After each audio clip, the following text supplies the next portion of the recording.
institutions have been working together to create a proposal for a global studio. And we've now submitted that to a Canadian funding agency, and we're fingers crossed we'll have some funding towards the end of September, for which we can then operate for an entire year of activities. And it was a great proposal because we have 14 different institutions from 6 different countries around the world, and some really, I would say, in-depth student participation. We're going to look at issues of regenerative design, inclusive design, and equity in design and design education. Our hope is to get most of the money into the hands of the students to start to develop and work together on these 3 critical issues. But it'll include everything from, we're actually trying to move a sketching camp that's been done at McGill University online for 40 years. We're going to try and move it online for all the students. We're also working with, there's an architecture student in the United Kingdom, Rasha Shrulu, who has been doing a series called Surviving Architecture, and she's agreed to give a workshop to all students in order to learn from her how she does those things. And we think this will be very exciting. And that's just some of the things that are planned. If you weren't part of the proposal, if we're successful, we would be delighted to have you be part of it. And if you have any questions about it, you could contact myself or Veronica or Trevor or any of us at Athabasca University. The only other thing is I am looking for other ideas about global studios and ways we can participate. I'm particularly interested, because I'm also a musician, to seeing if we can combine music and architecture, drawings and music, basically audio and visual art together in a kind of a Zoom performance. I've been doing this with some people in Toronto, and it's kind of interesting. So if that's of interest to you, please drop me a line. But with that, I want to hand it over to Yolanda Markle, who has been working with us for the last couple of years and doing these kinds of events. She's going to make some introductions, but we're very pleased to have CPUT as basically the host of today's event. So thank you. Thank you very much, Douglas. Yes, I would first really thank Drs. Douglas McLeod, Veronica Madonna, Henry Tsang, Emma Hansen, Carol Mason. I hope I didn't forget anybody, but I know there's a big team at the Athabasca University who have worked tirelessly to bring about this initiative, and also particularly this session. And they're working very efficiently behind the scenes. So thank you so much for that. Also, my colleagues from CPUT in the session, I saw my head of department, Mr. Wilfred Boom, he's also in attendance. It's nice to see everybody here. Then at the Cape Peninsula University of Technology, we are really very privileged and proud to be associated with this Global Studio Lecture Series project, and we're excited about, with to take the project further. But before I hand over to my colleague, Dr. Rudolf Pierold, to introduce our presenter, I wish to explain why he's the perfect candidate to do the introduction and to lead the Q&A today. Rudolf is a professional architect and senior lecturer at the Cape Peninsula University of Technology. In 2018, he obtained a joint PhD from the University of Stellenbosch, South Africa, and the Belgian University of Hasselt, with whom Professor Berben is associated. Prior to joining the CPUT and whilst completing an architectural internship in Flanders, Belgium, he met Joe Berben, who is the founding member of R2O or A2O Architects. Dr. Pierold has facilitated an effective staff and student exchange program between the University of Hasselt and the CPUT, supported by various European and Flemish funding mechanisms. This cooperation has led to over 20 student and 10 staff exchanges, including a visit by Professor Joe Berben to the CPUT in 2018. I wish to also acknowledge Professor Dolf Weers, Flemish architect, who indirectly has had a hand in much of this through his love for South Africa. I know he's in the room as well, but his tireless efforts to build professional, academic and social relationships, some going back more than 25 years. Of course, that's a story for another time, but Douglas, just to show how important it is to build these relationships, and that's why we're very keen to be a part of this. So thank you, Rudolf, for now introducing our speaker. Thanks, Yolanda. It's my pleasure to introduce you to Joe Berben. Hugh is the co-founder and an architect at RTWO, also an associate professor at Hasselt University. He completed his secondary education at the Virga College in Hasselt and also spent an exchange semester at Jackson High School in Jackson, Missouri in the United States. After that, he undertook his bachelor and master studies in architecture at the University College of Hasselt. That's today the PXL. And his final year thesis was on the work of Richard Meyer and the New York Five. He did an internship at RWG Bob van Reet Architects in Antwerp subsequent to that. And then after completing his internship, worked together with his father in his architectural office. Having won several awards with other architects, Ingrid Meers and Luc van Meysen, they decided to start a collaboration which they called RTWO in the year 2000. RTWO stands for Atelier voor Architectuur en Omgeving. That translates into a studio for architecture and environment. Today, he manages a team of 40 architects and urbanists in this practice.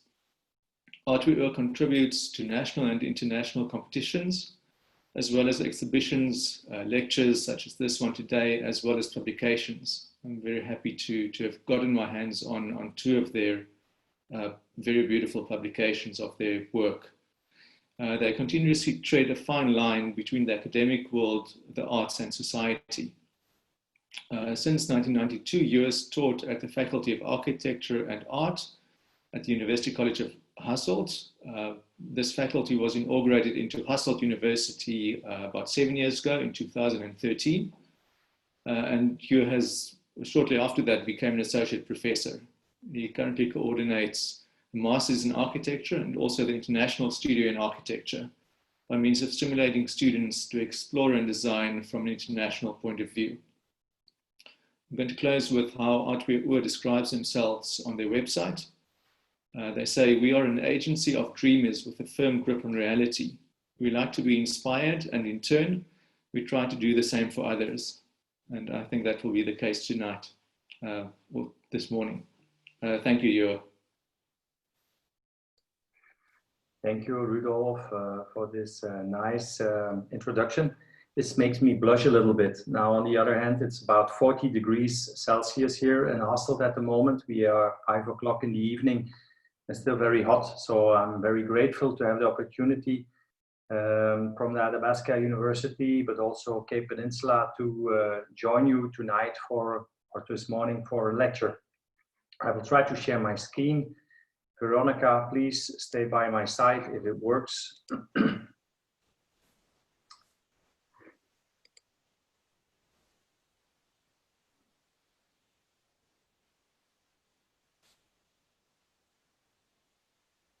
Rudolf? Yes, you are. Just give it a couple of seconds. It looks like it's busy pulling the data through. Mm-hmm. We just tested it, but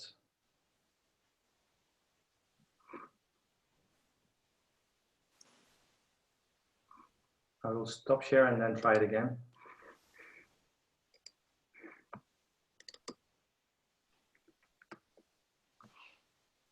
Great. We can see your screen now. Yeah, but that's not the idea.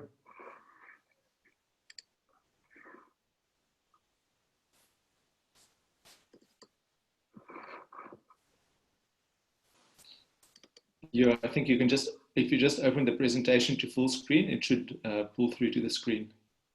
What I've done now. You see it now? Still the desktop.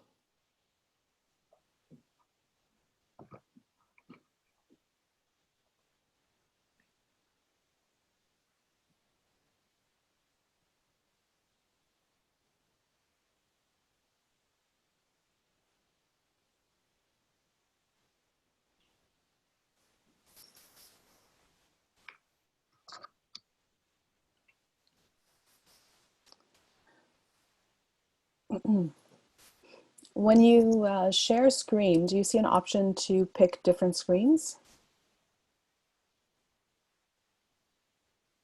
My help desk is coming. Okay.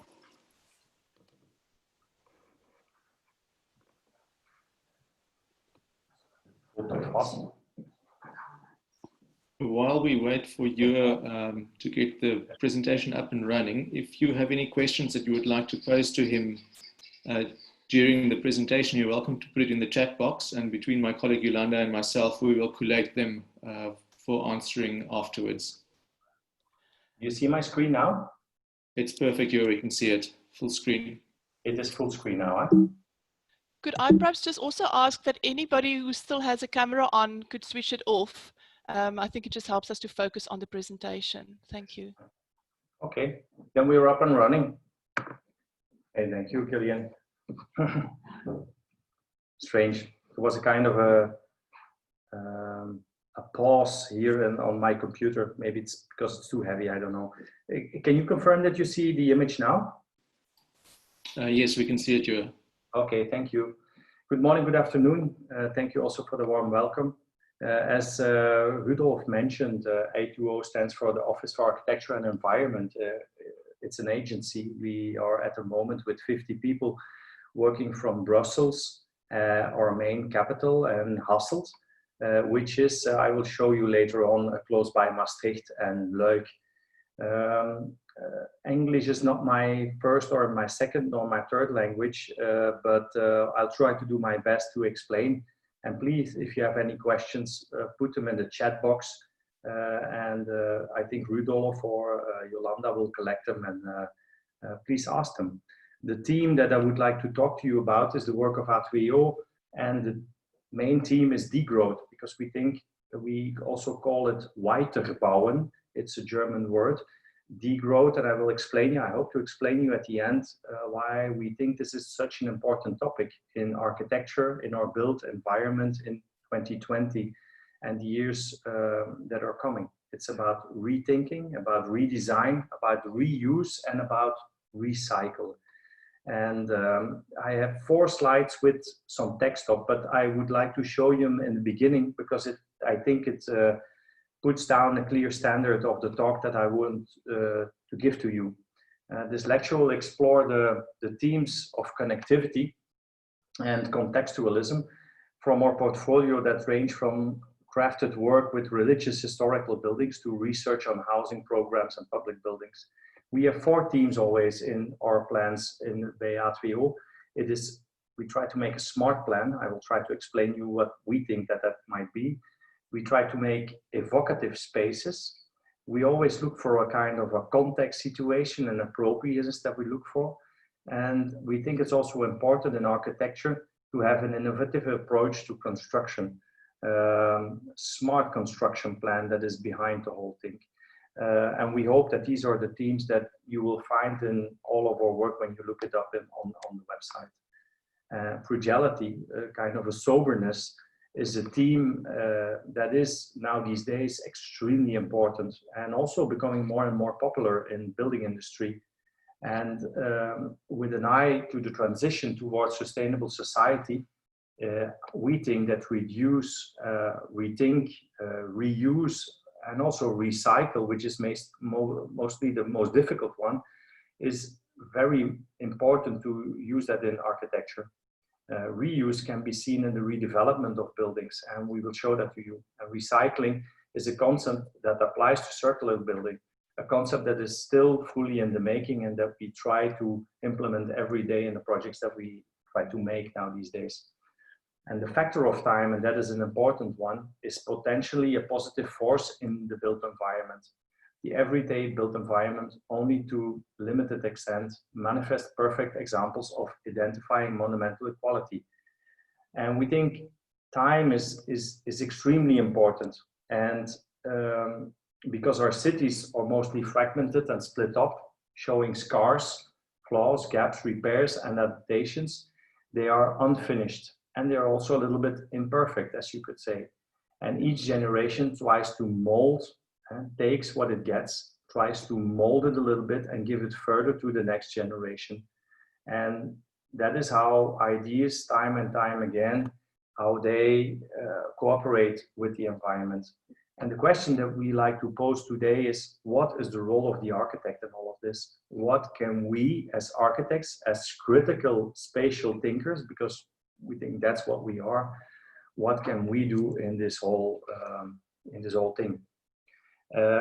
If we talk about our office at WO, then I very much like to show this image, because I think the days that the architect was always building and building and building, those days are over. Now these days, the architects, the companies and the firms, but also the universities, they are thinkers. It has always been like that for universities, but I think for architectural companies and architects who are working actually in the field, also it's important to have, you know, this research attitude. And I think that ATWO is an agency of dreamers, but with a firm grip on reality. We try to think associatively and we try to exclude nothing. And we always try to pose appropriate answers to questions about architecture and urban development. That is always the case. These are always the topics that we try to tackle. And we try to stay a breeding ground for experimentation and innovation. Always between the disciplines, disciplines with workshops, labs, offices, exhibition spaces, a kind of an attitude that is always investigating things in our built society. We think these two images are a little bit a metaphor of the talk that we would like to give to you. The talk will be about 15 minutes. It is a fantastic book of Marben Trachtenberg, Building in Time. And on the other hand, a piece of art by Ado Hemelrijk. It's a palimpsest. Palimpsest is very much what I would like to talk to you about. You know, you get something. It is like the manuscripts of the Egyptians more than 3,000 years ago. They get this manifest. They write on top of the palimpsest, and they write a different text. And text over text become layer upon layer. That's also what the book of Trachtenberg is about. It is about looking at what is given to us from our ancestors, analyzing it, researching it, and then taking it one step further and giving to the future, to the people of future society. So it's a little bit, we think, making it future-proof. The area where we are working, and I think it's very important for you to understand that, because we have a certain lens that we look through while we look at buildings and our built environments. And the lens is maybe very local. But I hope, nevertheless, that in the examples that I show you, that you can maybe learn something or question some things, how we look at certain things in Europe, because we are situated in the heart of Europe, as you can see on the left image. It is really the center of Europe in the dark green. That's what Belgium is, very small. Only 2,000 kilometers, let's say 150 miles from left to right, but also from bottom to top.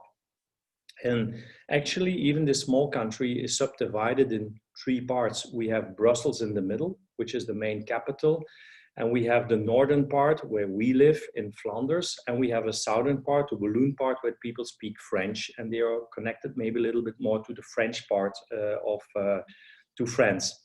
While we are looking a little bit more to Holland, the Netherlands, who are on top of us on the map. But our location in Hasselt is very specific, because I can try to point it out on the map. I don't know if that works, but I'll try. Something wrong? Yeah. We are situated here in Hasselt on the left. And we have only 20 minutes. Excuse me, we have only 20 minutes to go to Holland, 20 minutes to go to Germany, and 20 minutes to go to the Walloon part. So that makes it quite interesting place. And we say that the heart of the country, and that might be also the case in yours, in the country that you're living in, we are actually not in the center of the country. The center of our country is Brussels. That's where everything is happening. Everything is happening in the triangle between Brussels, Antwerp, and Ghent. And we are on the outskirts, we are on the outside. But we find this as an architectural firm an extremely interesting situation to be in, to look from the outside to the inside, and to go into the big town of Brussels, with everything that we have learned from the outside, and there put down topics like how do we go with green roofs, how do we go with a different way of looking at water recuperation, how do we go about reusing buildings. Actually, we have a fantastic labo on the outskirts, and we use the experiments and the things that we test out, we try to use them in an urban situation like the city of Brussels, Antwerp and Ghent, and that makes it quite comfortable to work with, we think. We are a group of, at the moment, 50 people collaborating together, and it's quite a strange bunch of architects, engineers, researchers, and joining up, all with his own credits, working on architectural projects. And a couple of them I will show you now. We work from former grain silos that we bought in the year 2000. And actually on the left, you see the building. It is next to the canal that goes from Hasselt to Luik. And there was a large building with large grain mills in it. You see it there, Limburgse molens. And the building was left in 2005 because exploitation was not going very well. The grain prices were dropping and the production went to Russia. And actually the building was left by itself. So as an architectural firm, we had the opportunity to buy it. And we made a study researching how we could use these silos on the inside. We found the company Interboring that you see on the right, and they helped us out with big diamond saws. They cut open the silos. I have seen in Cape Town a fantastic building museum where they cut it out even better than what we did here in Hasselt. We made all these straight cuts and really opened up the silos, put in floors, and that's actually where our company is working now. But you see, it's not so big. It's only 7 meters and then a length of about 30 meters. But it is an extremely interesting place because we can leave things. We work a lot with models. There is a lot of mess laying around, but we think it's important when we want to have a lab to test out things. And this is also something that we try to work with our students, test out things, make models.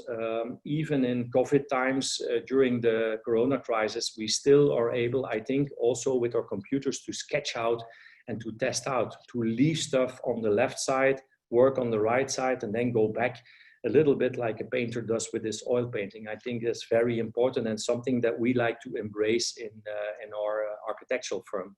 And we have space at the moment. In these silos are filled with dreams and ideas, and the models that you see here on the picture. This is not rendered, this is real.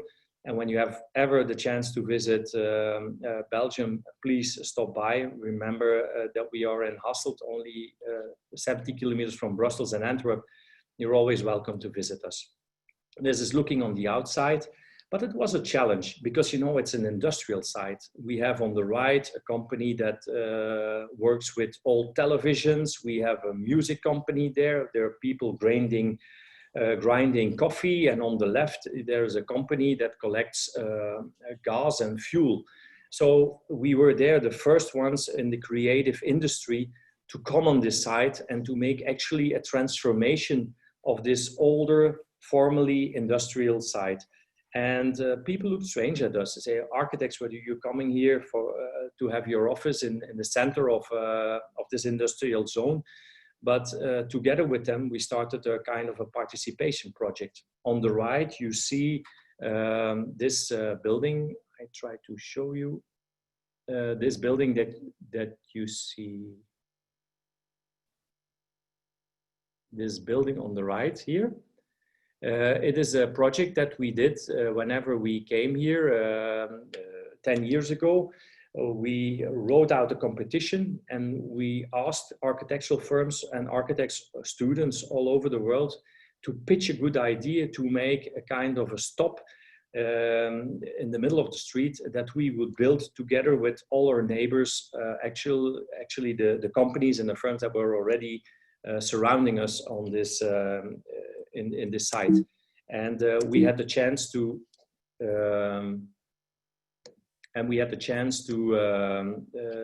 work out this thing. Sorry, there's something wrong with my computer.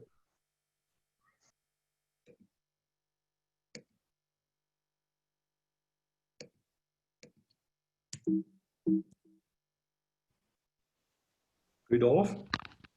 Yeah, I think you must go out of the annotation tool. I can see you've still got the little pen out. No, I quit it, I thought. Try again now. It's quite strange. Strange, huh? Yeah, I think perhaps just start the share screen again.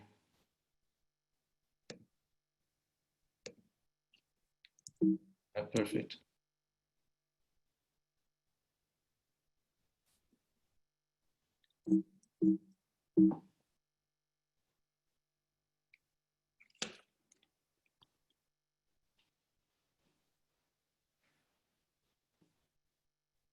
Can you use your keyboard shortcuts or your keyboard arrows to?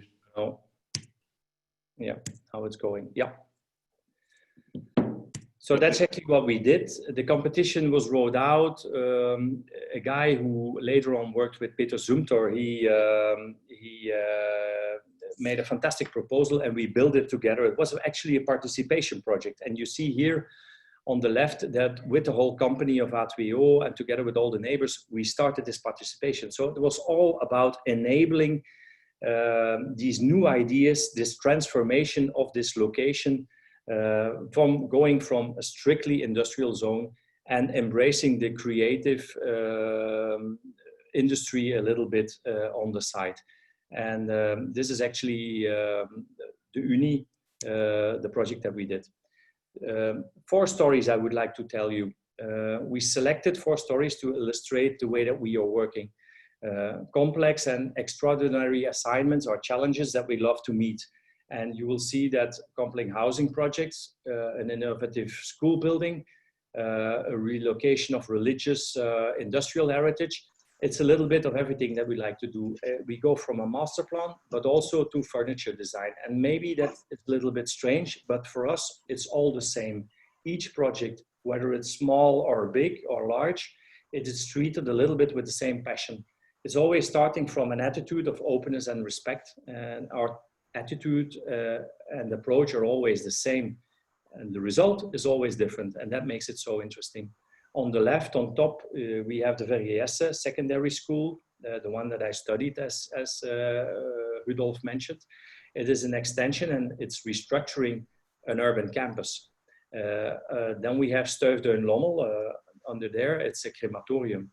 It's a new built crematorium, but for us, it's a story about restoring the landscape, not a building, but it's about the landscape. And then on the right, on top, you have the chocolate factory. It's a really inspiring story about an old industrial building on the outskirts of the city in the middle of nowhere that was built there 100 years ago. And we tried to transform this industrial relic into a collective housing. And how is this possible? And how do we try to do this in a participatory way? And finally, we have the Klarenhof, the one on the right, the bottom. It's a transformation of a former convent of nuns into a care center for the elderly and an open building for the people living in the city of Hasselt. The first one is the Verriesse Secondary School. At the present, the Verriesse College is clearly present in the Hasselt inner ring. Hasselt is a very small city, 80,000 inhabitants, and there is one circular ring with a diameter of 850 meters from left to right. So when you go 850 meters, you go across the city from left to right. And around this ring, you will see, and that is very common in European context, that important buildings are all situated. So you have the police station, you will have the city, you will have the province or the district, you will have the library, and of course you will have also the important schools all laying around this outer ring.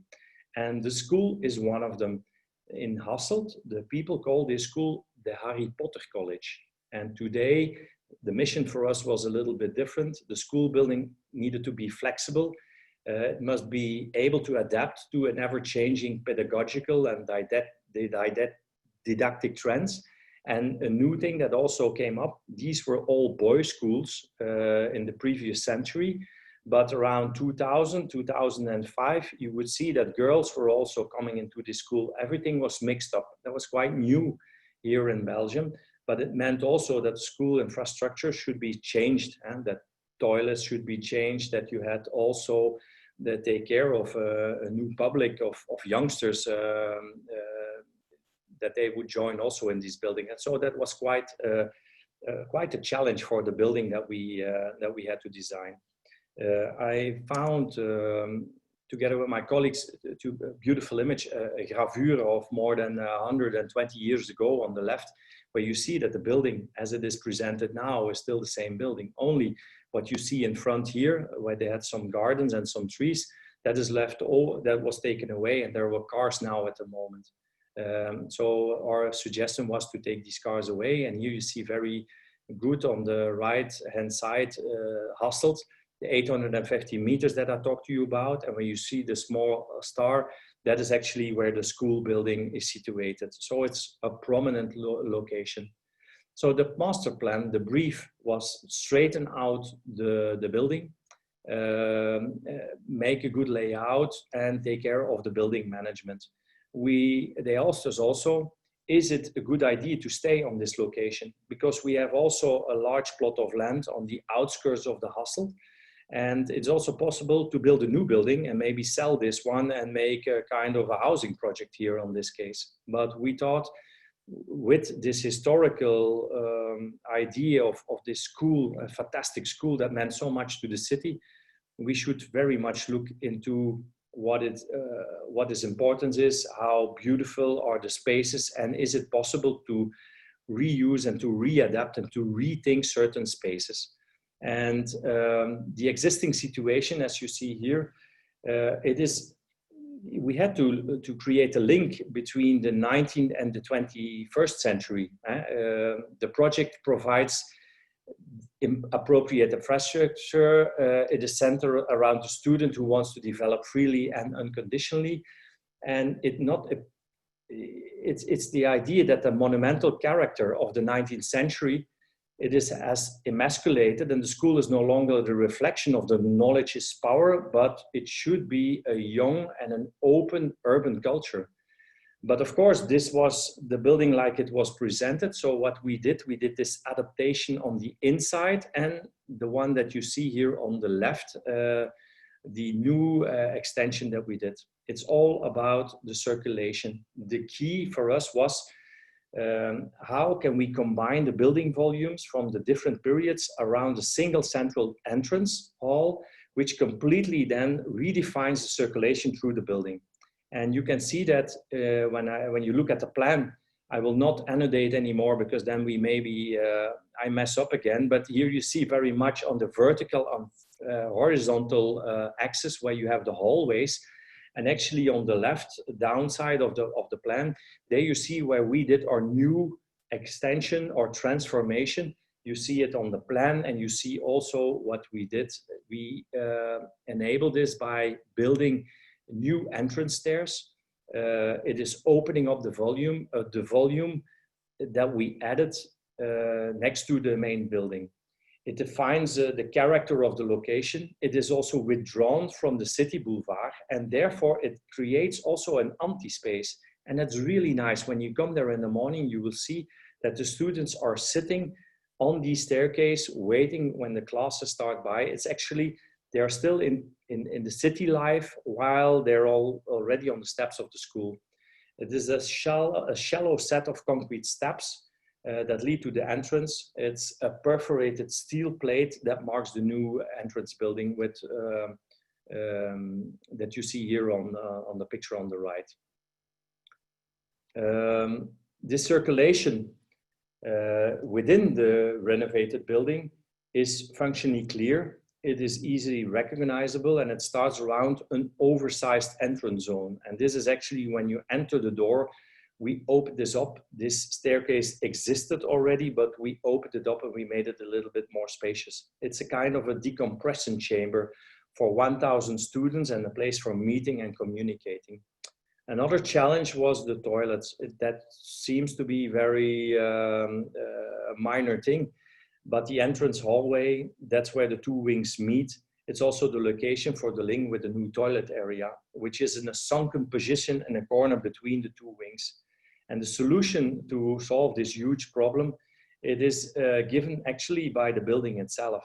When you look at the outside, you will see that there is a massive plinth that goes all around the building, and that fits not to the human scale. They had some dangerous scares. I will show you in this image here on the left. You see that the plinth here in the gray color with the two staircases, this was the situation like it was in 2008. And actually what we did, we made the toilets underneath, and that gives us the idea to make a raised playing area. And the roof that raised the playing area provides also the access to the ground floor with a set of striking staircases. And therefore, it is at the moment a favorite hangout on the playground. Students sit there in the evening, they are skateboarding there. The link between the old and the new is subtle and contemporary because of the color scheme and the concrete that we try to use. So here you see it in the image. And here, of course, the plan is not so spectacular, but you see how it is used. Now, we did this, and it took us about 10 years because we have a very difficult way of getting these things financed in Belgium. You take a ticket, you ask Belgium government for money, and the schools, they have to wait about 10 years before they get the money to do this kind of works in their building. And that's, of course, an extremely long time. So we figured out also an idea when we came in after a year or 2 years to also implement another project that was really necessary. They had very old windows that were completely gone and worn out. And so together with the students and with teachers in small groups, we made an art project, and we suggested that we looked together with them to the movie A Beautiful Mind. And if you don't know this movie, really check it out. It is a fantastic movie about a teacher that is heart-struck by mathematics and about formulas. And what he actually does when he is studying in the movie that you see here, two screenshots on the left top, he writes on the window. So we triggered the students, you know, maybe you guys can make drawings or give us pieces of text that we give to an artist, and start a participation project together with the artist and you as students and teachers, and maybe try to see if we can make something out of these windows where you have the glass part, but we also needed for very functional reasons a part that is a little bit more dark, and that's what we did here on the right where you see it. So the artist did a fantastic job. He chose together with us the colors of the screens, and so this is just to say you that even in a small project, you can really dive in, you can touch people's hearts and try to make something out of it. And so this was actually just a very small intervention that we did whenever we came in about 10 years ago, and then the larger project later on followed. The second project that I would like to show you is maybe a little bit strange, because you would expect as architects to tell you, to talk to you about buildings and large buildings and impressive buildings. But actually this, what we would like to show you now, is not about the building, it's about the landscape. Stuifde and Lommel, the site. The project concerns a crematorium building on a site alongside the main cemetery in Lommel, which is also in the province of Limburg, nearby the border of the Netherlands. It's a cemetery that is a carefully designed public park, and it is very well used at the moment. The design starts from the idea that the crematorium and the cemetery should be treated as a single site and not as two different parts. The existing entrance building will be kept as the main access to the whole site and to the building. And the crematorium is actually branching off from the existing. And you see it here on the bottom. You have the entrance building in black that you see on the small plan on the bottom. And the new crematorium, these are the three darker blocks that you see on top. That was a competition that we won, and that I would like to show you now. Actually, to understand the building and what we have done, I should go back in time a little bit. It's also an historic landscape. The site is situated in what we think is a unique location. It is surrounded by an historic landscape.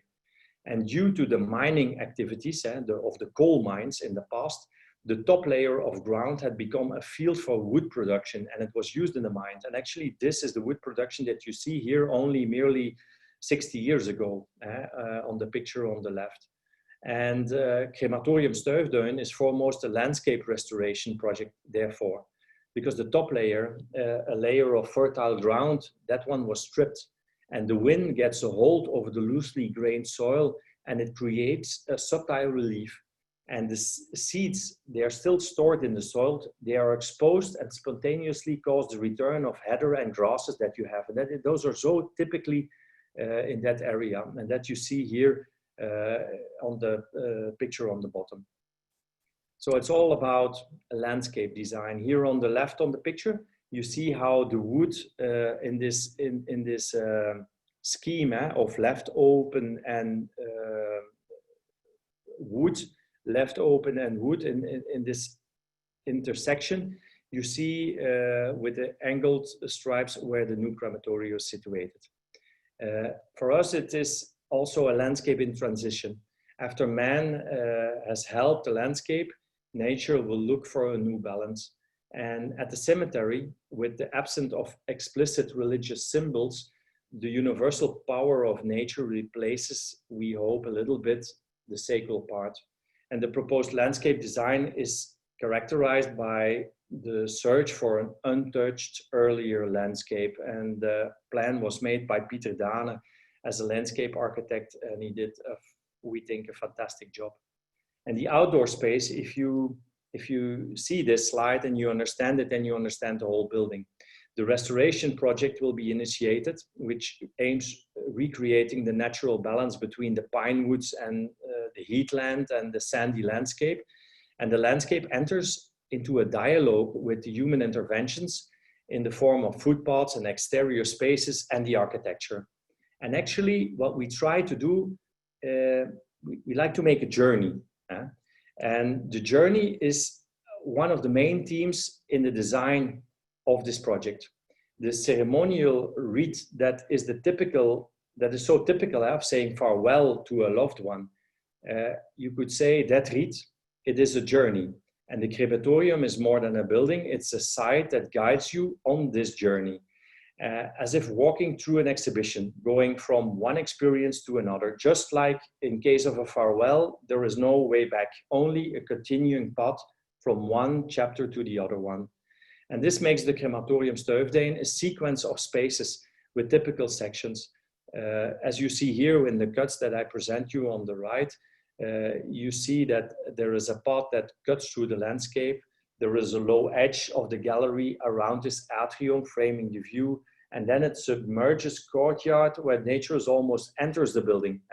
And these are just three cuts that I show you. When you understand these, then the pictures that I will show you, they will become more obvious.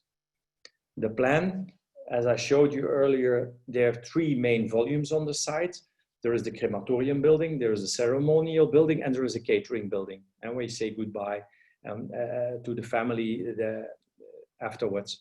It is all located around the central outdoor space. And this outdoor space is regarded as what we call a little bit a Campo Santo. It is a sacred place. It's a place for peace and for contemplation.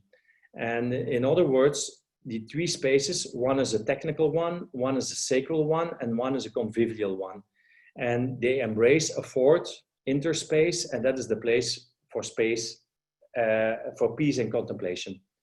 And the journey starts in the park, visiting these three buildings, and it continues the path back into the parking zone at the end. And the structure, and this is the model of the structure that you see here, we started by making this structure as a model to present actually, or a competition model. It is the robustness and the soberness of the building that is also translated in the simple structure with columns and beams.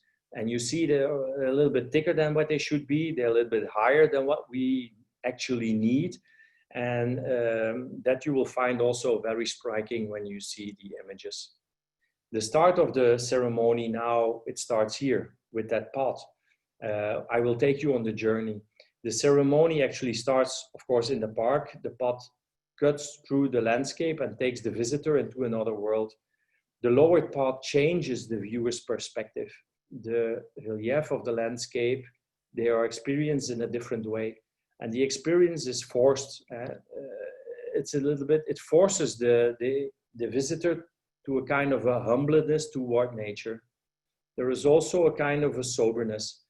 The unity within the design as well as the environment is due to the design language and the systematically simple use of materials. The soberness of the material testifies to resilience, I think, and to also sincerity.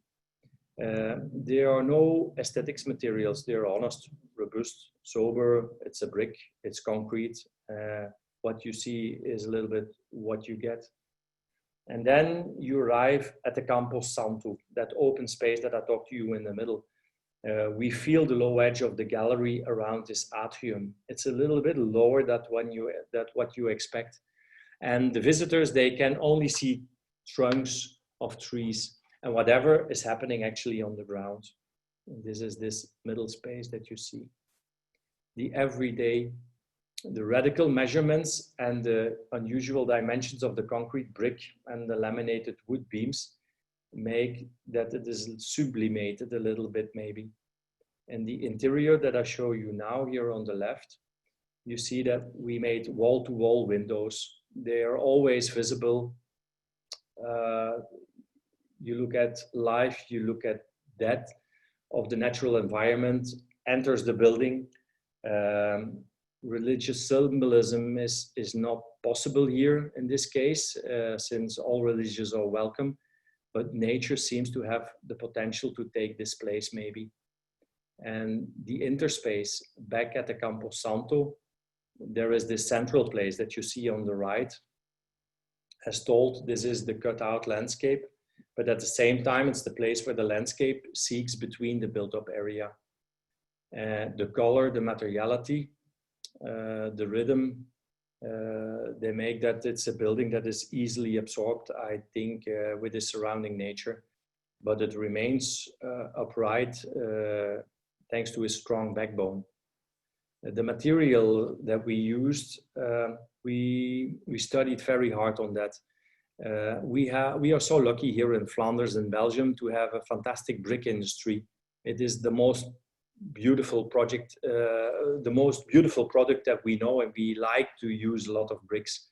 The poetry, however, is not found in the showcase of materiality, but in the amazement about ordinary a little bit. For the crematorium, a stone was used that matched the yellow beige of the heath and the dunes in the area. Honest, pure, without additives, locally produced.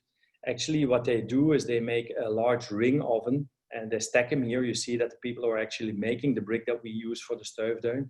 And with gas, they heat up that oven for a couple of weeks, and then the bricks turn out the way that you see them now used in the building. Depending on the clay that is used and the variables such as temperature and the baking climate, the coal-fired ring oven creates an end product which is really nice and which has nice color shades. That's what we try to do. And then, of course, to make the brickwork, we made alternating layers, bricklaying, side-laying stones, and combining with flat-laying stones. We try to make a composition opening up with the claustra, like you see it here on the right. The submerged courtyard that you see here is also a very important space. It's the more technical one. And those who wish, the close family and friends, they may descend to a deeper farewell in the cremation room with a wall-to-wall window that opens up to a courtyard. And there the coffin can be handed over to the fire under the beautiful daylight and in all discretion. And this is a room that some people like to use when they say farewell, but others don't. And when this is done, then you go back to the ground level where a sequence of concrete columns, like you see it on the right, accompanies you and the visitor back to the catering building. There is no way back, just like in the case of the farewell, you have a Belgian beer, you drink a coffee, you eat a sandwich, and then you continue your road to the parking lot, through the landscape, up to a next chapter, and coming back and visiting your beloved ones, maybe thinking again of that nature. The third project, as I told you, we have 4, I would like to show you, is the Klarenhof. We think it's a quite interesting one. It's an old convent, a monastery where the nuns used to live until about 10 years ago. In Belgium, just like in other countries, we see a decrease of people that are Catholic, and actually nuns and priests are becoming a rarity at the moment. So we have this huge infrastructure all around Europe, and especially around Belgium and in Flanders. It's empty at the moment, and they're looking for a way how to give it a next life. And the easiest would be take it down, take it away. It has been useful, and that's actually what the nuns asked us when we came in about 10 years ago. They said, it has been a fantastic building for us. It is 100 years old.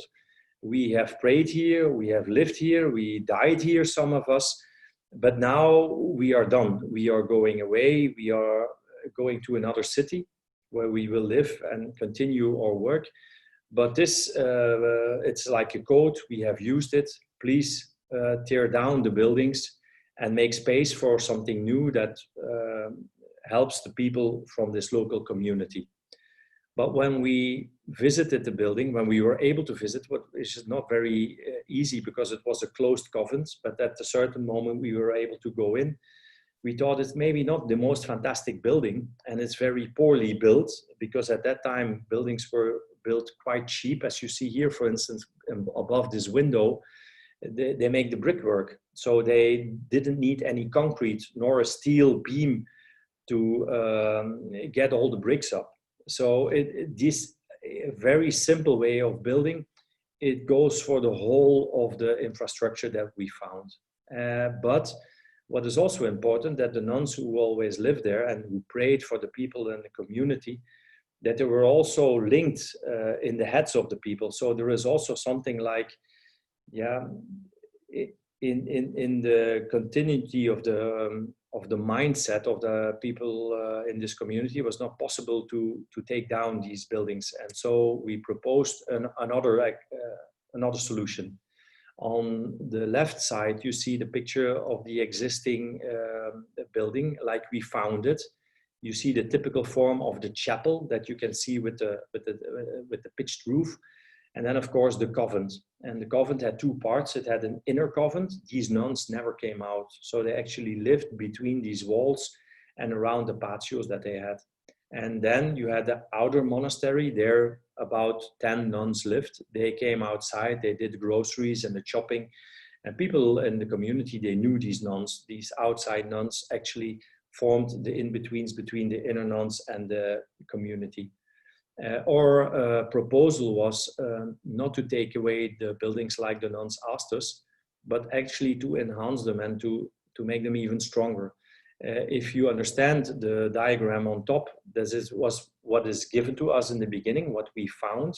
And then at the bottom, you see the transformation that we proposed, what we actually built. We saw this large wall that was surrounding the site. It is a wall of 5 meters high, and it is about a square of 80 by 80 meters. So it's like a football field, something like that.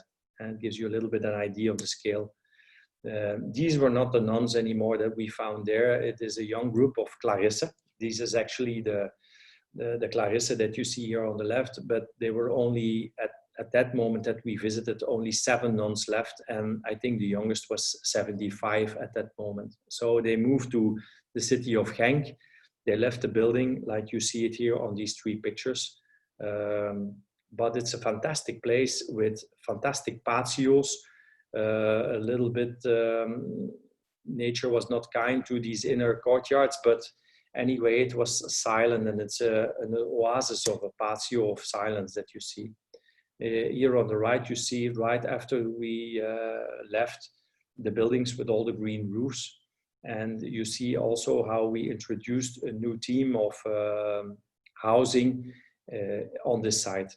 Actually, it became a mixed program with elderly housing, which we found very respectful for this site, some new apartments, but also a grand café and a place where everybody is welcome.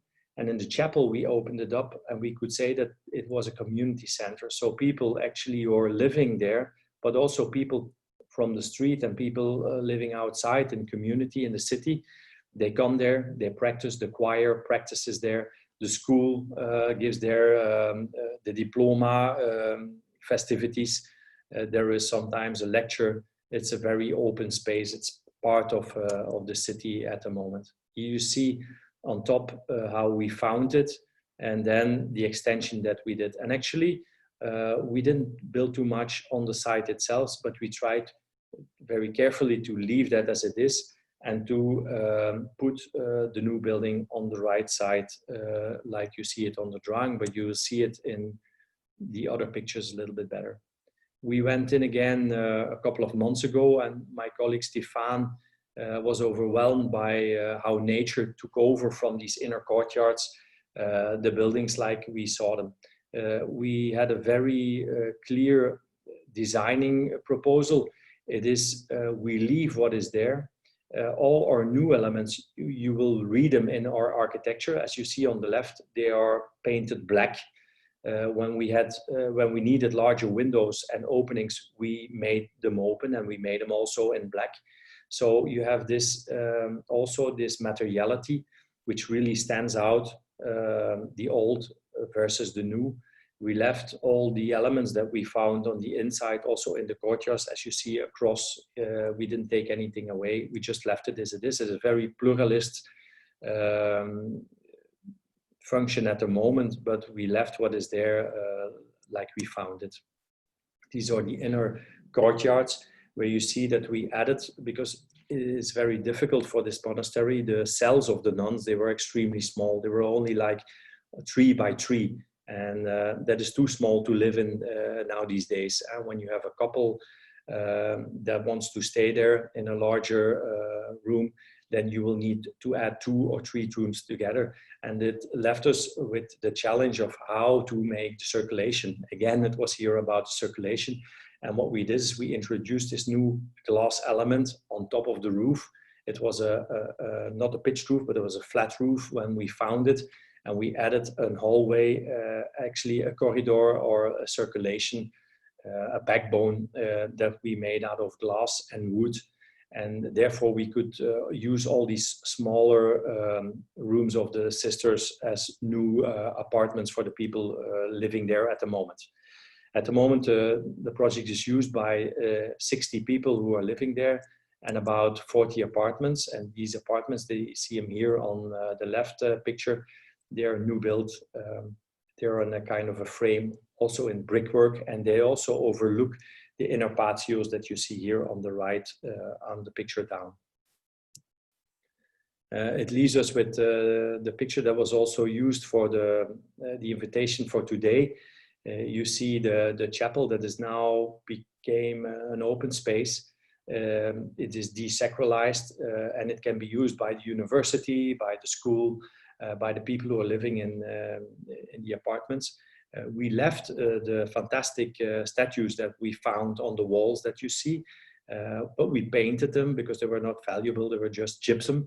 And we asked the artist, Nick Irving, to make a fantastic drawing on the roof. And immediately the space gets a kind of a very special ambiance. It is something, it's not like the 16th chapel, it's a little bit like Dallots Blauw, like we say, this typical blue color that we know from Dutch porcelain.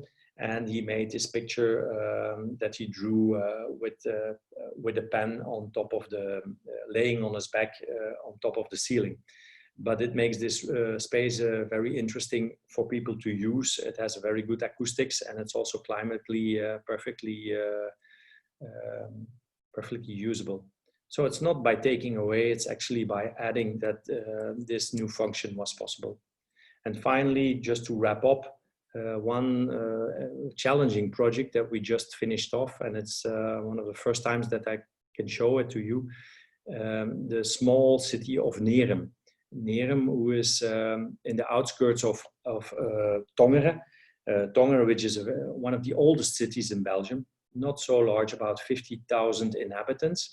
And we have an extremely challenging situation at the moment, that in the sprawl of Flanders, you see that everything is cut up. You will find houses everywhere you go. This is completely different than other parts in Europe, where you see that you have the city, you have the city center, and maybe you have a little bit on the outskirts, but then you have open land and fields and agriculture on the outsides. And in Belgium, this is a little bit challenged by, they say that Belgium have a brick in their stomach, and it's really like that. We built everywhere we could.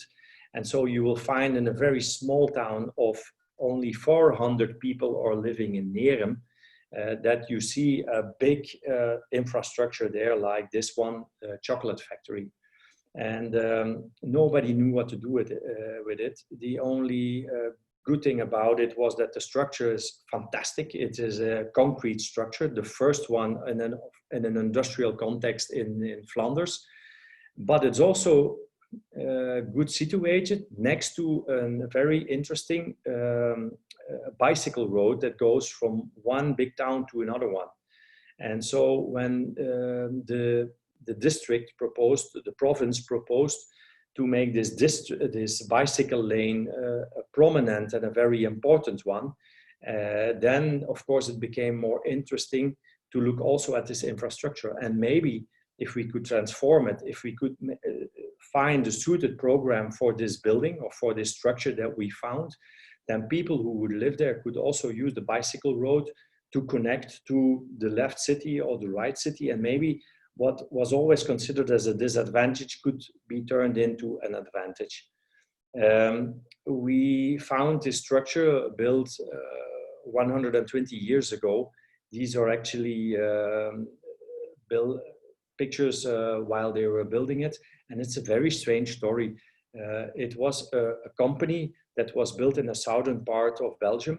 But the owner of the company, he lived in this small town of Nerum. And he got fed up with the people who were working there and the syndicates. And so at a certain moment, and this is written down, so what I'm telling you is really, we did research on that. On a certain moment, the pastor of the city of Nerum told Mr. Roosmeulen, maybe you should, I'll show you here, maybe you should change your factory, go away in the Walloon part, come to our town of Nerum, and I give you a fantastic piece of land. And I will give it to you. You can use it, make your factory here, and be a prosperous factory for the people living here actually in Nerum. And you see on this picture on the left, where you have the church, and then across the church, you see the fantastic piece of land that he gave to the chocolate Mr. Van Roosmalen, in which he then constructed his own chapel, his own church, his church of factory church of the chocolate factory. And actually both of them are connected through a green large infrastructure, a kind of a backbone that goes from the church to the factory. That's a very, very typical, but also a very strange situation. And then of course that factory aligning the bicycle road that I just talked to you about, that's what you see here going from left to right. And actually this is what we found when we came there a couple of years ago, the infrastructure in this very small town of Nerum, hardly findable when you look at every map of Flanders, but a very nice link to the bicycle road. And the idea that we had, and that might trigger you maybe also, is this fantastic cartoon that Walker made in 1909, actually in the time that our building was built. He had this idea, maybe I can use every floor and make a house on every floor and make kind of like a hybrid building, a mixed building. Let's mix up, let's try to use the structure in a smart way and give people opportunity to inhabit that structure. So that's actually about not taking away again, but analyzing the structure, because the structure, that is always the, in our way of view, always the main idea, the main element, the main topic of our architecture.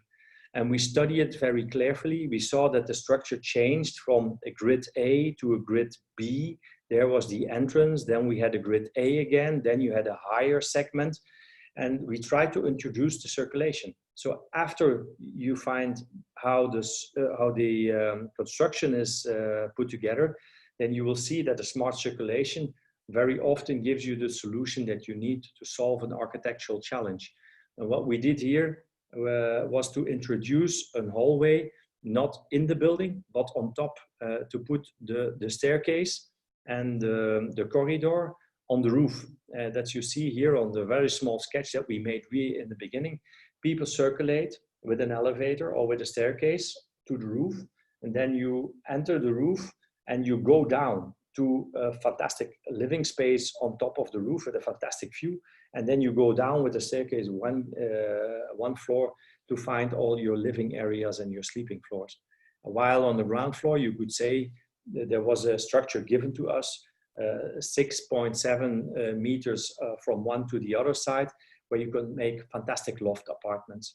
And we first pitched the idea, we found the idea, and then we actually looked for a contractor. Then we looked for our clients. We spoke with a couple of them that we knew that we thought might be interested. And one of them said, I would like to go for this project. So actually it's a project where we as architects came up with the idea. We didn't wait until a client called us, but we tried to look for the answer. And then with the answer in the back of our minds, we tried to look for the right client for us. It made it also a little bit easier to discuss our fee, as you can imagine.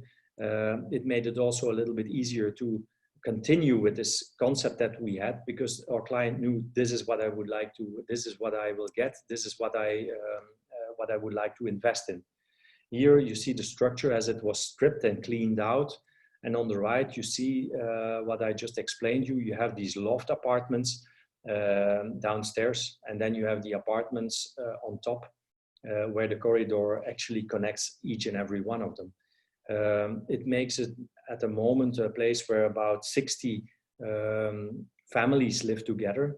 And it's fantastic to see there are young people, older people. Everybody has his own reason to come and live here in this little bit rural, but with bicycle road, well-connected housing project.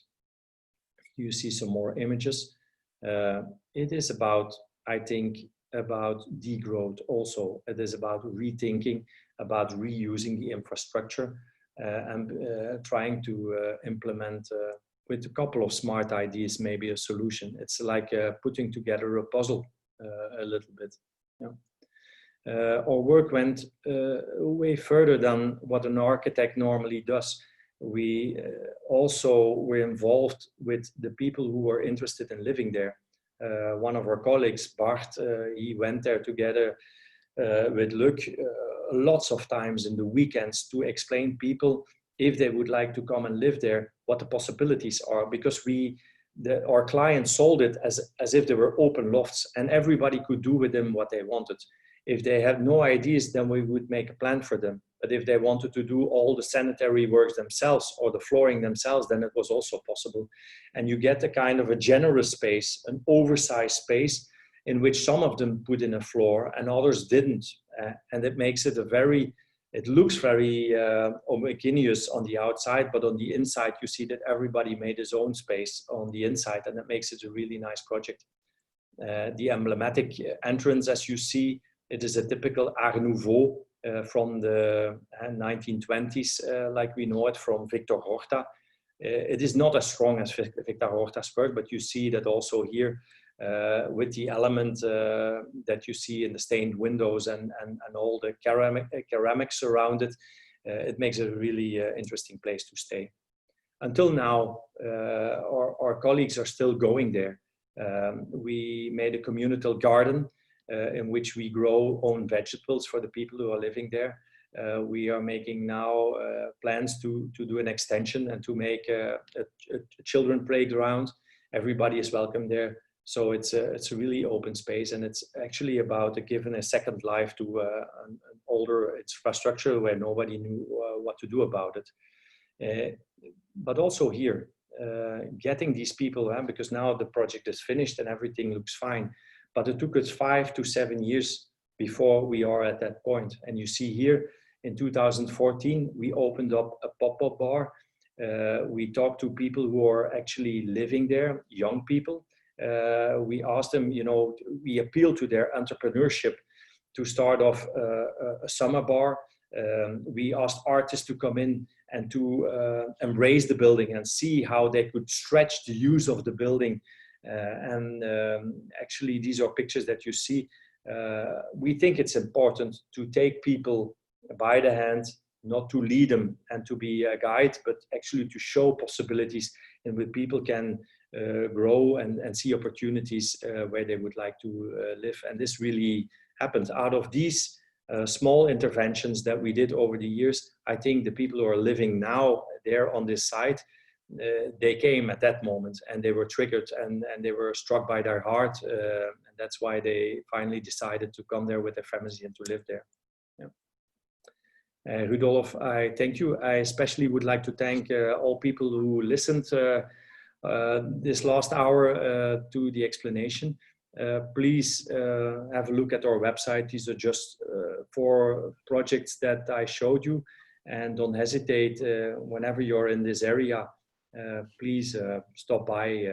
I'd be happy to answer any questions, or if you don't have questions, then many remarks, then I would really like and appreciate that if that was possible. I thank you. Yeah, thank you very much. We've got a couple of interesting questions. I think particularly the last project, the Schokoladefabriek, is very, very interesting. The entrepreneurial practice that you've had to do that project.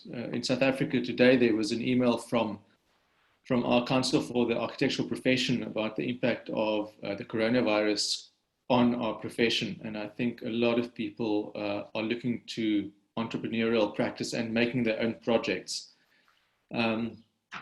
So with that, I think I'm going to start with a more general question, and then we can go into more architectural ones. We've had a question from a colleague of ours, Wolfried Bohm, that said that it strikes him that this quest for reusing past infrastructure belongs to a mature country, and it's very different for us in South Africa because we are much earlier on this development curve, particularly with architectural heritage. We're still just building up and creating infrastructure to meet the demands of an expanding population. He mentions a forecast by the United Nations that Europe's population may halve during the next 100 years, while ours in Africa and South Africa will continue to explode.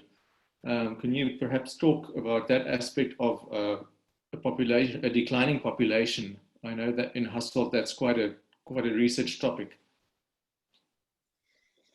Yes, and I think, therefore, the topic of degrowth, in the sense that it is like shrinking cities, a shrinking population, a shrinking economy, that is something that is extremely relevant in this area of Europe that we are in at the moment. I think the only thing that the growing countries, if I see my friends from Africa, from Asia, from Canada, in this growing, don't make the mistakes that we made 50 years ago by using each and every plot of land, not thinking back of how can we did some terrible things in the 70s. Every building, even if they were good or not, we took them away, and that was because that contractors, and it still is at the moment, for contractors, it's more easy to count as if the building is new than as if that they have to keep certain things, because then you have always variable elements that are difficult to count, to take in account. And so it's not because of a sense of urgency or importance, but it's because of a lack of intellect that we stopped looking at buildings and what is given to us. But I hope that in the case of Stuifduin, that you see that it's not only about reusing the buildings, but sometimes also about restoring the landscape and giving back to the landscape what belongs to the landscape, and maybe restoring that also. But I think it is maybe a little bit more a European topic than one that you share. On the other hand, I do think that with Corona, I do think that with everything what's going on with climate, I do think that with all these elements, it's also a common interest to be smart about what our role is as architects. And we see in this area, maybe this gives you hope or gives you also opportunities. The most difficult questions at the moment that are asked in our country here, in Flanders or in Belgium, a lot of them are solved at the moment by architects. If we have large infrastructural problems around Antwerp, the whole thing is stuck. Nobody can solve it. Politics is not able to solve it. Then you see that architects come up, in this case, Alexander Doge, and he pulls out the whole thing by having a participatory way of looking at things, challenging, looking at opportunities and trying to fix things. I see that architects at the moment not always do a practice like what I do or what you do, but that they are into teaching, that they are also the directors of a musea, that they are. So I think we are coached and trained to have a very broad interdisciplinary way of thinking. And I think the strongness that we have is our creativity and the way that we look at the built environment, the built and the unbuilt. And I think there is the challenge a little bit. And I think you should take from this presentation whatever you think is suitable for you, and where you say, oh, maybe yes. And I must say, if we have 50 projects at the moment that we have worked on these last 5 years, then I think really, with a hand on my heart, I could say that 30 or 35 of them are projects that we invented ourselves. It was a research project. It was something that we studied.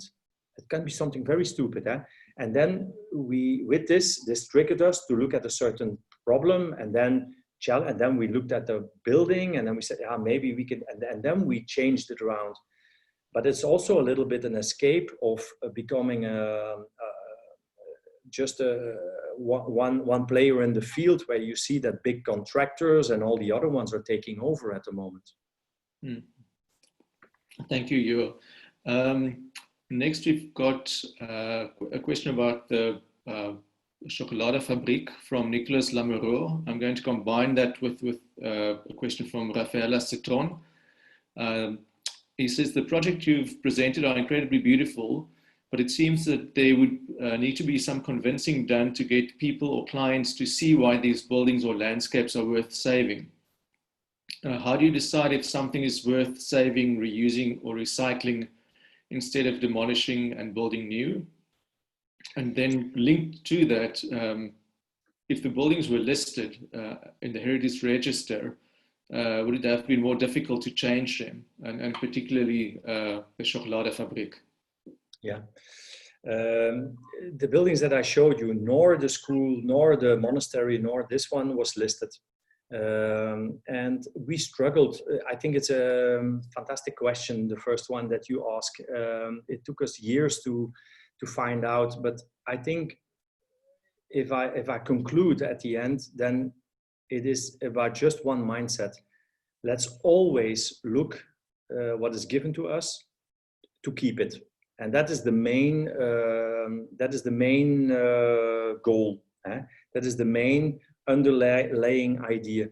And only if we see that it's impossible to reuse it because it's rotten, because it's bad, because the structure is not well fitted, not suited, not strong enough, maybe, then you can think of taking it away. So it is about the mindset of embracing what is given or what we found, and then going from there, and then going and analyzing, and then maybe in the last step take away certain parts or a part of it, but not the whole thing. And that's a kind of a mindset that we try to use. And until now, it always worked one way or the other. But of course, we have taken away buildings over time in our office. It was when we really saw that it was a bad building or a bad structure, or what we defined as bad for the context where it was standing. Could be an error from the past, or something that was really annoying one way or the other, or where it was so rotten that you couldn't fix it anymore. But I must say they are rare, because in the mindset that you say, you know, let's look at what is given to me and then go one step further, I think it's an easier way of working also. Yeah. Great, thank you. Now a question from South Africa. Taryn Hanekom asked during the portion on the Vergeyesse College, how much of reusing buildings involves using new technology and environmentally friendly materials and design, or is it purely an architectural restructuring? And I think with the context of ideas like betonstop, if you can perhaps touch on that. And then also, I know that in Belgium, they've been increasing the requirements for insulation and so on every couple of years. So how does that factor into working with these old buildings that don't meet the norm? Yeah, it's a good question. When I started in my profession in the 90s, you could say that when a building costed 100 whatever money that you would like to use, you could say that the technical equipment in the building, which is extremely important, because if people feel confident and feel fine and have a good comfort at the end, it is very often because the technicality of the building is good, that the technical part is well developed and well defined. And at that moment, if a building costed 100 per square meter, then you could say that the technical part of it was about 20. And it has been for the last, let's say, 10 years. But we see at the moment for the buildings that we make, but it's about the new ones, but also the old ones, that it is extremely increasing the importance of the technical engineering part in our profession and in the buildings that we make. Now we see that if a building still costs 100, that we see that the technical part doubled. It goes to 40–45% of the total cost here is into technical stuff. It means not only the sewage system, but it's also about the ventilation and the heating. And you see that all the norms, they have become higher and higher and higher. The standards are extremely strengthened. They should become neutral, CO2 neutral, passive in Brussels, and it means a higher cost. But there is, for buildings like this, in that time, there were very often, there were thick walls. The glass is always nice. The square meters of glass in comparison with the closed square meters in older buildings, very often they're very good. So we have very good insulation on the inside. We have a way of putting insulation in between, if that is possible, because we have this cavity between our walls. So we have found technical solutions to solve this. And sometimes, like for instance, in the chocolate factory, we have this idea of a box in a box that we create, and in which we leave the structure from the outside like it is. And the new technical parts are really, you can see them on the inside. You see them with large tubes on the inside, and it's actually a very open technical stuff, but it's quite a challenge, and it's becoming more and more difficult. And it's becoming such a difficulty in Belgium that at the moment the buildings are so much closed off that it's even, on the other hand, now becoming a kind of a distraction, that people have a lack of air. And especially in school buildings like this, the law was voted, let's say 5 years ago, in which this almost was closed like a coffee pot, that you couldn't enter. And of course, by heating up on the inside with the students, with the teachers, with the computers, it gave us big problems. And so now we see again that we make again classrooms where we can open up the windows, where if it's possible, that the teachers can open it up and that you have free air going in. But when you close it, you have a secondary installation that takes along everything. But that's a real challenge and really something. And I must say that the as an architect, we don't do the technical engineering part, but we have a couple of firms and companies that we very much work together with, because otherwise that wouldn't be possible. At the end, when the client talks to us, 5 years when they are in the building and they say, we like this building, then it's very often because the technical part was done very well. It's very seldom that they say, you know, because the staircase has a beautiful color, or we like it because the windows, you can clean them very easy. It's always about this technical part that is very often misunderstood. Yeah. Great. I've got a question from Kat Weston, also about the chocolate factory. She says that she's seen open buildings, shell and core buildings in Amsterdam by the likes of Mark Koehler. But that the chocolate factory is the first open building type that she has seen in a repurposed building, which makes a lot of sense. She's curious to understand how many of current projects that you are seeing in Belgium are using the shell and core principle, irrespective of whether they're residential or commercial, and whether this is driven largely by financial motivation or more by the need of individual expression in a collective common whole. And linked to that is a question by Wilfried Boom about whether Belgium has a strong tradition of user participation, because the chocolate factory project makes him think of the process that Lucian Kroll and his student did for his student housing project, I think in Leuven, if I'm not mistaken. Mm-hmm. No, we don't have a large tradition in that. We are only discovering it, and it's by falling and getting back up that we are discovering this. But all the laws in Belgium make it so difficult to build that if you don't go around the people that will live around your project and you don't take them in the first phase together with you, you will have a very, very hard time while you would like to realize a project like this. And especially when they're a little bit bigger, like the one in the chocolate factory, where you really occupy a small city center of 400 people living there, and you introduce 60 families, let's say average with 2 people, 3 people. So the half of the local inhabitants are coming there in a couple of years. It grows from 400 to 600 people. So if you don't take community there with you, if you don't discuss this with community in open sessions, if you don't go to a co-creation together with community, ask them what they like, what they think is important, what they feel is a solution for the infrastructure that is there, then I think it's a very difficult road. And I think politics in Belgium is a little bit so-so at the moment. So they also embrace the idea that architects and also the promoter or the contractor or the clients, that they also take the lead in these participation projects to go ahead, to inform people, to organize evenings in which they explain projects, go very open to the people and see if the remarks that come from the people who are living around the project, if they can be fit in the project. And I think it's a good thing personally. But for us architects, it's a different league. It's another challenge. I see it also when I work together with my students.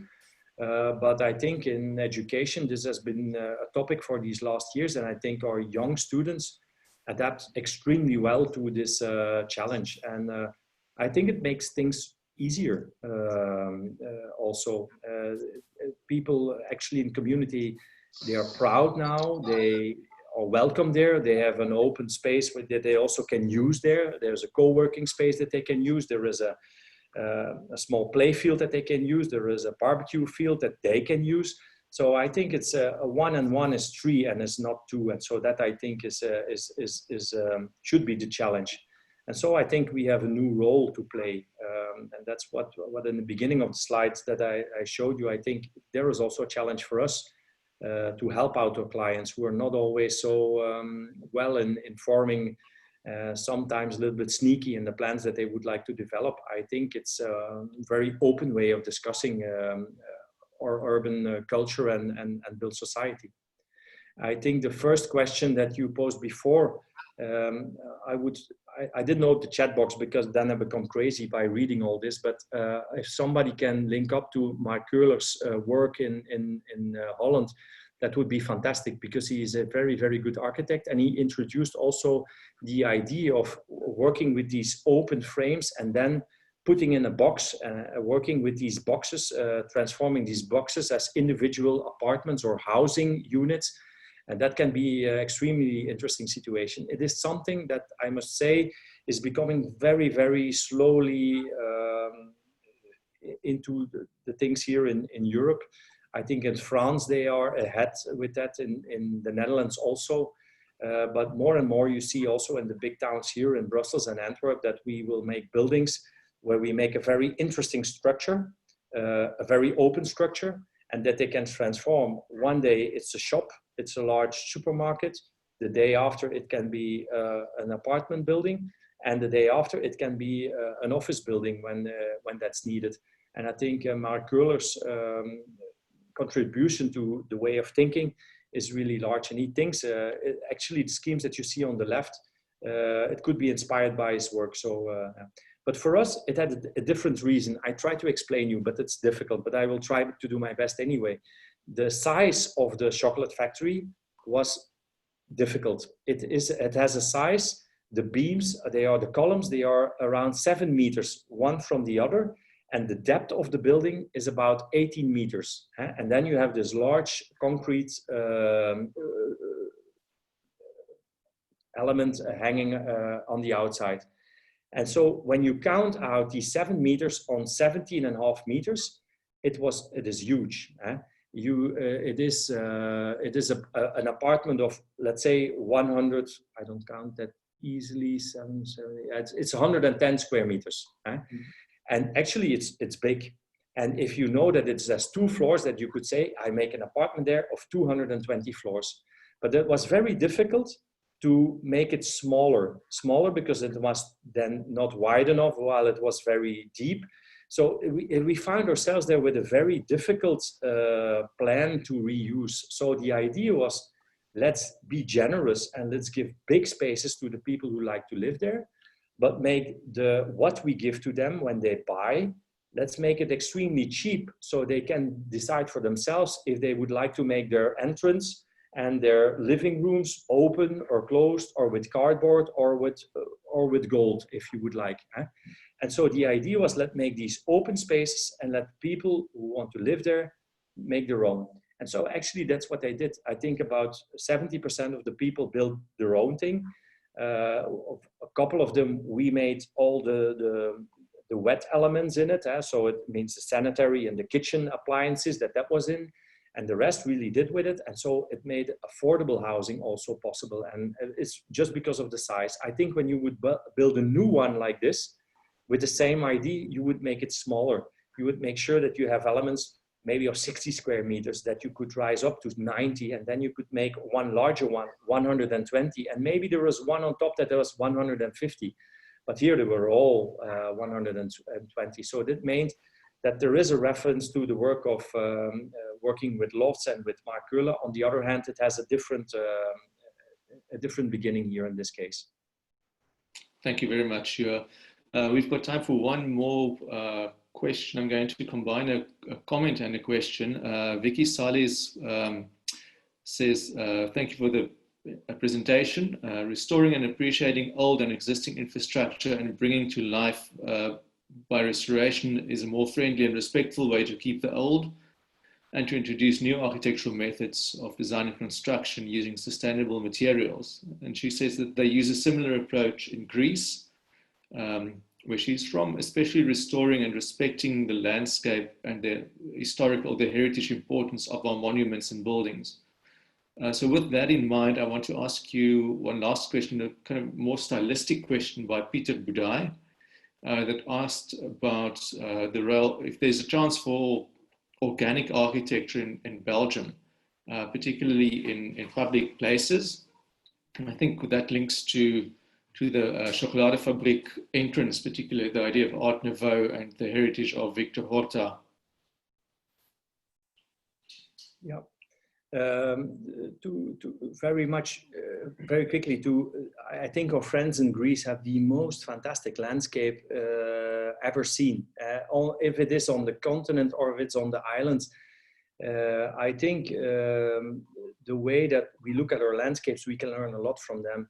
They are so always linked to water, always linked to the rocks, always linked to I've seen the most beautiful architecture, and they're always a lot of architecture is very modest when they use and when they interact with the existing landscape. And the way that we look at that we get our buildings, I think they could say the same as with our landscapes. Very often when you go out of the city in these amazing landscapes, then I know fantastic good architects, Deca architects, I think you merely see their buildings sometimes. They're sometimes even under the landscape, really excavating, making patios, and I think do a fantastic job. So it means that you can even build with local materials, embracing the materiality that you find on these spots and really using them. And actually that's what we do here also, only this is the Belgian way, because we have the clay bricks and we have the steel columns and we have the concrete. And I think the concrete will go away because it's not the most sustainable way of building, and it has a lot of CO2 negativity around it. But I think the bricks that we found smart ways of adobe bricks that we learned from our African friends that we introducing here also. So I think in that way we can learn a lot from each other, and that makes it also so valuable for moments like these to share ideas in this global lecture series like you have it here. And then of course we lost something, and that is the last remark that I find quite interesting. Belgium architecture in the beginning of the 90s was well known for Art Nouveau and Art Deco, and of course these flamboyant organic architecture, and we lost it a little bit. I think it becomes because of modern times in which everything had to be stylistic. And then of course, due to economic crisis in the 60s and the 70s, you see that, yeah, we have this kind of a soberness that is around a kind of an aura for Belgium architecture at the moment. And we look up at the moment to the way that our friends in the UK are building, and in France, where you have these companies like Lacaton and Vasal, where you see that the structure is actually the architecture. And it's extremely, it has a kind of a poverty, which is quite interesting, but the little bit of decadence and the way of working with circular elements, like you know them also in South Africa, that one is, we lost it on the way. And it makes, I think, a project like this one, the last one, quite interesting to see how do we go with these two. But it's true, it is something that we have to think of, and I'm pretty sure that while going back to nature and embracing again adobe bricks and a more normal way of building again with clay materials, that will come back, and there I think we can learn a lot from you. Yeah, thank you very much. It was really wonderful to see the selection of your work. Thank you also to Veronica and to Douglas for facilitating these sessions. We'll do the math to see whether Cape Town or South Africa or Canada had the most attendees. And with that, I'd like to close for us. Thank you very much. Thank you all. Thank you, everybody.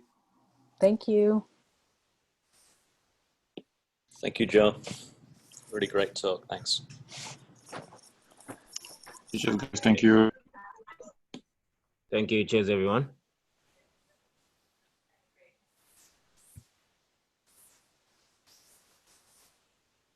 Thank you. That was very informative, Baba.